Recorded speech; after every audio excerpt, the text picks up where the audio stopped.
is above all else, guard your heart. Above all else, guard your heart. So the full verse here is Proverbs 4:23. Above all else, guard your heart, for everything you do flows from it. So today we're just saying, God, help me establish healthy boundaries for my mind. Our mind wants to be in control. Remember, our mind, the number one thing our mind wants to do is to keep us safe. It's going to do everything it possibly can to keep us safe. It's going to help us to stay in this, container of things that it knows, things that it wants to do. But not every piece of information deserves unlimited access to your attention. Healthy minds develop healthy boundaries around what they consume, entertain, and allow to dominate their thinking. If you think about our world today, you think about all the things that we have available to feed our minds with on a daily basis, on a weekly basis, on a I don't know, a monthly basis. You know, one of the things that I'm beginning to teach and beginning to understand myself is discerning, what do I spend my time doing? What gets my attention? Even created an affirmation around, I am intentional about where my attention goes. And so we have to stop some of the flow that goes in. I can remember when I was growing up, and when it got to midnight or whatever, I don't know what time it was. I'm assuming it's midnight because I can remember that seemed to be so late to stay up that late. But the TVs would shut off. They would play God Bless America or Ray Charles. You'd hear Georgia on my mind or something like that. And then all of a sudden it just went, and that was it. It was like, time for your mind to shut down, time for you to go to bed. If you're not already in bed, we're not going to entertain you anymore. Remember those days. Sometimes I long for those days because now there's hundreds of channels. We flip through the channels and we will spend 20 minutes trying to find something that we want to watch. So much information, so many people calling you, so many offers that happen. You know, a person spends hours consuming negative news, conflict, and criticism. Eventually, they feel emotionally exhausted. Another person stays informed, but limits unnecessary exposure and protects their mental well-being. Which one of those are you? Are you the one that sits and watches TV all day? Are you the one that watches, over and over and over all the things that can happen in the world? You know, we used to be able to have, I guess when we read lots of newspapers and we could pick and choose which articles we would read. Some people read it from cover to cover and everything that was in it. But even when you read, you're left to your imagination. But when you hear it and you see it and you find out how many murders are happening in Chicago. The only reason that I know that is because I was over at my dad's house for Father's Day, and he was telling me that there's a murder every day in Chicago. And I was like, how do you know this? We don't live in Chicago. We live in Denver, Colorado. How is it that is part of what you know? He says, well, the news, conflict, criticism. Eventually you feel emotionally exhausted. But the news, again, and I said this yesterday, is designed for one purpose, to make you feel better about your life. Because it's not to inform anymore. It's not to let us know what's going on. It's the opinions of other folks. We have such a political divide in our country right now. And I think it's all set up as a purpose. We're getting close to what we call the end times, where we're just, we can be divided with algorithms and everything else. What are you exposing your mind to? There was a season when I believe being responsible meant staying connected to everything. Every update, every problem, every conflict, every piece of information. Just those everys make me tired. Almost them again. Every update, every problem, every conflict, every piece of information.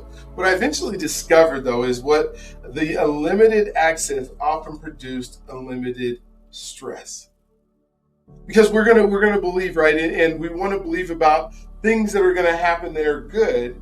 But when we're constantly being bombarded by things that are bad, we begin to doubt. There are two sides of everything. Everything in life has two sides. There's a two-sided piece of paper, right? You can try to show me a one-sided piece of paper. Try to show me the one side of a coin. Try to flip a pancake and only show me one side of it. Because there's two sides to everything. And so when we think about a belief, the opposite of belief is doubt, right? Or the opposite of faith, I guess, belief, and then we have faith, right? The belief comes into two shapes that come under belief. If this is belief, then we have two shapes that come under it. One is doubt, one is faith. One is faith that things are going to be okay. One is doubt that I'm not going to be able to do things. Right? God began to teach me that stewardship includes protecting my mind. Just because something can enter my attention does not mean it should. Healthy limits were not avoidance. I want you to hear this. Healthy limits are not avoidance. And sometimes people think, well, I'm just avoiding it altogether. No, we're not avoiding it. They were wisdom. The more intentional I became about what entered my mind, the more peace I experienced.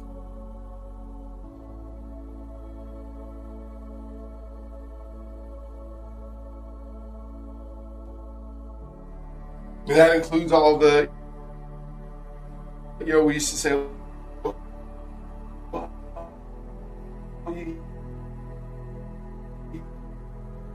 you eat the big thing up, and just hearing all the things was positive. I wish that I've seen channels and I've seen studies where they try to put positive news on. So if you have a news cycle and it's all positive news, nobody watches it. And here's why. Because when you watch a positive news station, you start feeling, remember I said that the news is designed to make you feel better about yourself? Because if other people are worse off, you feel good about you because at least you're not there. But if news is all positive and people doing good and people making a difference and people, now you feel bad and you feel guilty because maybe you didn't do what somebody else did. If somebody went out and they fed a whole bunch of kids in the street and all them got, and then you feel bad that you were sitting home eating your Taco Bell.